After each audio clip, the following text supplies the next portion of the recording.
This is the second of 3 of the Math 093 final reviews. So number 1, over the course of a year, a doctor can expect that 2.7% of her appointments will go unfilled due to last-minute cancellations.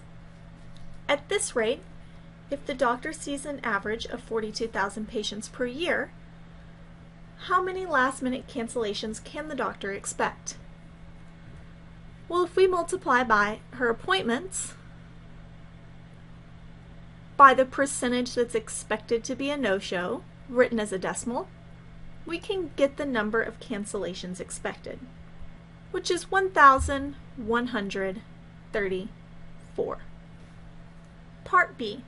For insurance purposes, the doctor needs to guarantee seeing 41,000 patients in a given year. Has she met this requirement? And explain your answer. Well, she has made 42,000 appointments, and we know that 1,134 of those are not going to show up. This means that she has seen 40,866 people. So has she met the requirement? No, she is short by 134 people. Number 2, a royal family has 42 acres of land.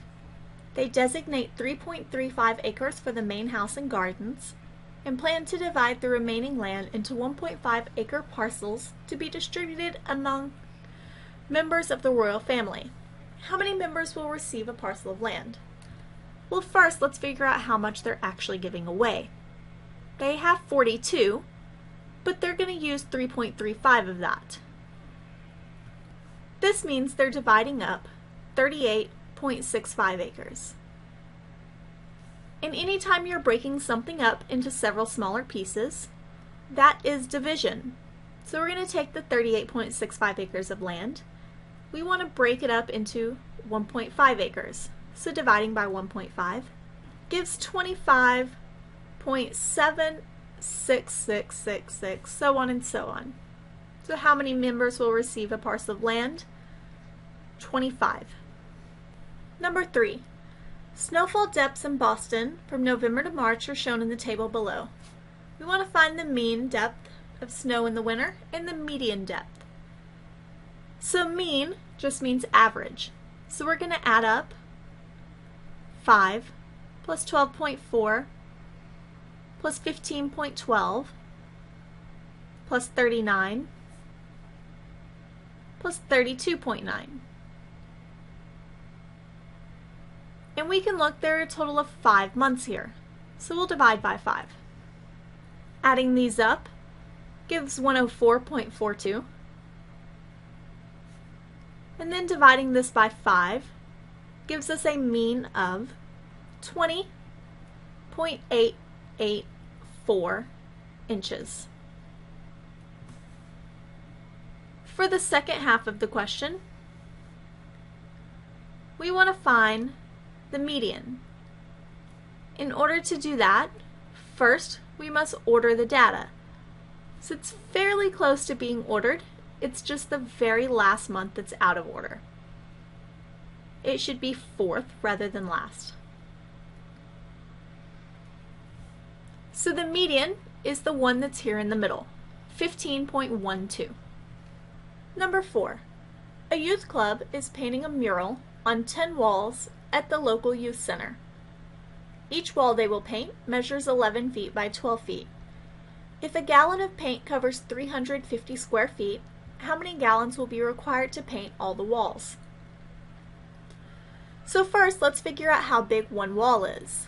Well, 11 by 12 means we're going to multiply these to get 132 square feet. This is only one of the walls. We actually have 10 walls. So multiplying by 10 gives us that we need to cover a total of 1,320 square feet. So if 1 gallon covers 350 square feet,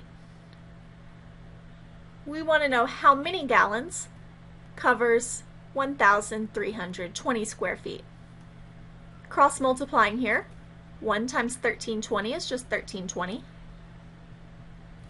350 times x is 350x. Dividing both sides by 350 gives us how many gallons we will need. 3.7714. However, since these are gallons and we can't buy a partial gallon, we're going to say 4 gallons. Part B. If each gallon costs $28.45, find the total amount to be spent on paint. Well, we know we're going to get 4 gallons, and if we multiply that by the cost of 1, it'll give us the total amount that we need to spend, which is $113.80. Number 5. In order to save energy, a family of 5 has promised that their water usage for showers will not exceed 1,000 gallons per week.